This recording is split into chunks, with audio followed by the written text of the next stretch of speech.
Look at a map of North America today. What you see feels like a certainty.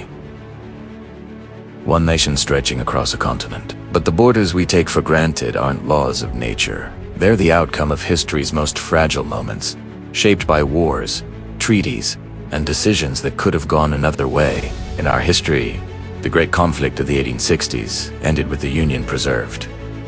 But that was only one possible ending. There were other paths history could have taken. Imagine a different 19th century, a timeline where the southern states secure their independence and emerged as a separate nation. But this new country's story doesn't end with secession. It expands, guided by a powerful ideology. It looks beyond its shores, seeking to unite the lands around the Gulf of Mexico into a single sphere of influence. This isn't just a story of a divided America. It's the beginning of a continental rivalry that reshapes the New World. Our story begins with a single change in 1862. A crucial piece of military information that, in our world, fell into Union hands, instead remains secure. As a result, a pivotal autumn campaign unfolds differently. The momentum of the war shifts. Confederate forces achieve greater strategic success, and the balance of power no longer looks inevitable. Watching carefully from across the Atlantic, European powers make a calculated decision. They extend formal diplomatic recognition to the Confederate States, changing the war's international standing. Faced with this new reality and the growing costs of a prolonged conflict, negotiations begin.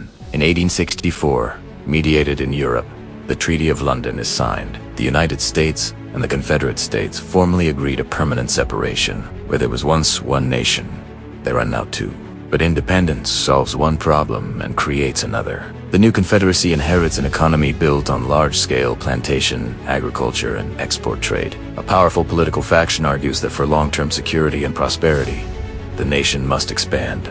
To survive, it must control its own supply chains, ports, and sea lanes. Their vision, debated openly in newspapers and assemblies, is called the Golden Circle, a network of aligned states and territories surrounding the Caribbean, forming a self-sufficient economic bloc.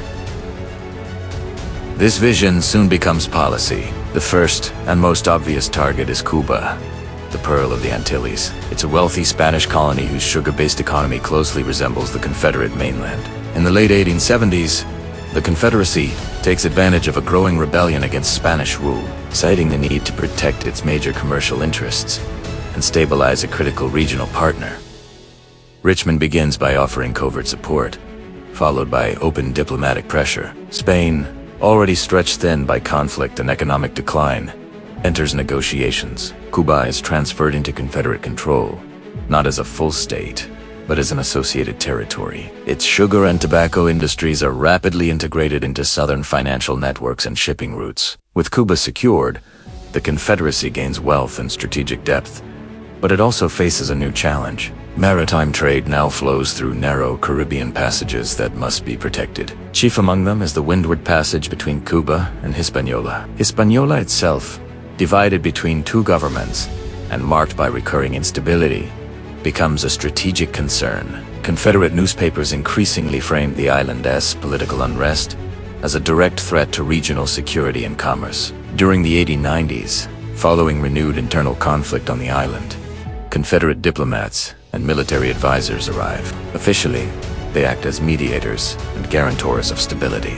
In practice, they support factions aligned with Confederate economic interests. Over time, through negotiated agreements, financial leverage, and a sustained security presence, both Haiti and the Dominican Republic are drawn into the Confederate orbit as protectorates. Their ports are expanded, their economies reorganized, and their trade redirected toward southern markets. By the turn of the century, the Gulf of Mexico is no longer an open, shared space. It has become the inland heart of a growing political and economic system. The Confederate States now stretch from the American South deep into the Caribbean, forming a continuous arc of territory and influence. The reaction in the United States is not emotional.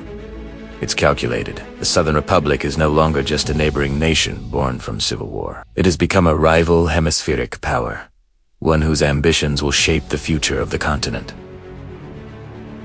Washington's response is swift and transformative. The dream of manifest destiny is abandoned, replaced by a new doctrine of continental containment. the United States turns inward and upward, reshaping itself for a long struggle. It forges an unbreakable military alliance with Great Britain, combining British naval dominance with rapidly expanding American industrial power for a single purpose: to contain the Confederate bloc. At home, the nation becomes a fortress. Industrialization accelerates not just for profit, but for survival. The border hardens into a permanent defensive frontier, a continuous line of fortifications, surveillance, and military infrastructure. The two Americas don't just disagree, they prepare for an endless standoff. By 1900, the Western Hemisphere is home to two hostile civilizations. The United States becomes a crowded, inventive, and deeply anxious industrial republic. Millions of European immigrants arrive, drawn by the promise of political participation and economic opportunity. The country's culture pushes relentlessly toward reform, innovation, and mass communication. New technologies, social movements, and media industries flourish. Yet beneath this energy lies a lasting trauma known as the Great Partition. The loss of the continent's unity becomes a defining national wound, fueling both ambition and fear, progress and paranoia.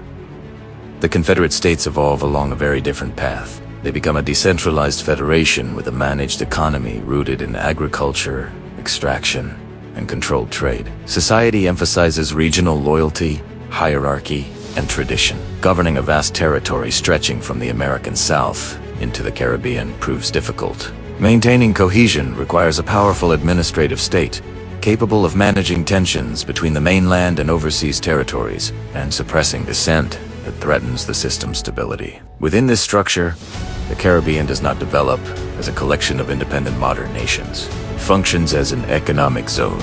Each island is shaped around a specific export role, whether sugar, rum, fruit, or oil.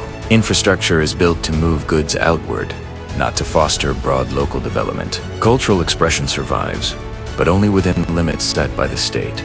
Music, food, and art are promoted as symbols of a unified Southern civilization, blending African, Caribbean, and Southern traditions into an approved identity that conceals persistent inequality and unrest. As this divided world moves into the modern era, the consequences become even more profound. The 20th century unfolds very differently. There is no unified American intervention in global wars. Instead, a prolonged cold conflict defines the age. The United States and the Confederate States lead opposing international blocs, shaping global politics without ever directly fighting one another. The Confederate system, rich in raw materials, but weaker in innovation, aligns with other resource-based authoritarian states. The Atlantic Alliance, led by the United States and Britain, promotes industrial capitalism and political liberalism. Proxy conflicts erupt across Africa, Asia, and Latin America as both sides compete for influence while avoiding direct war. The economic divide sharpens. Cut off from easy access to tropical resources, the United States becomes a global leader in advanced manufacturing, technology, finance, and renewable energy.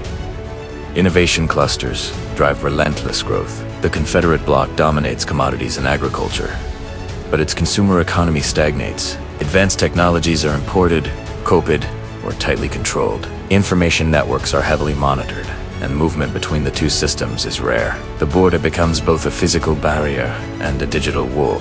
Culturally, the split becomes permanent.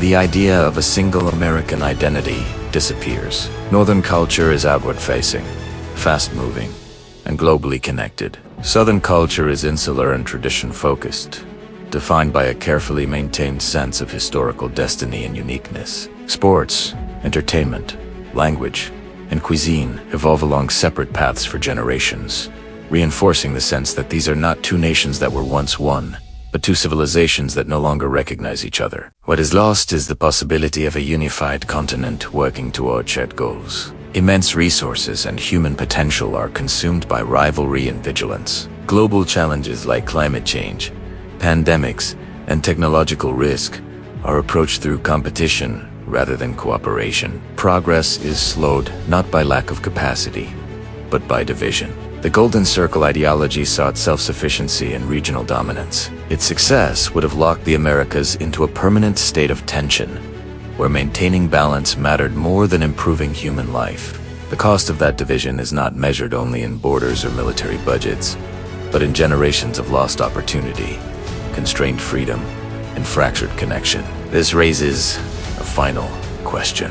Could such a vast and diverse bloc, held together by economic interest and administrative control, truly endure? Or would internal pressures eventually tear it apart as regions demanded real sovereignty? In a world of two Americas, is anyone truly safer, freer, or more prosperous? The map we know today was not inevitable. It was a fragile outcome of history, and it reminds us that unity, however difficult, may be less costly than permanent division. Thanks for watching.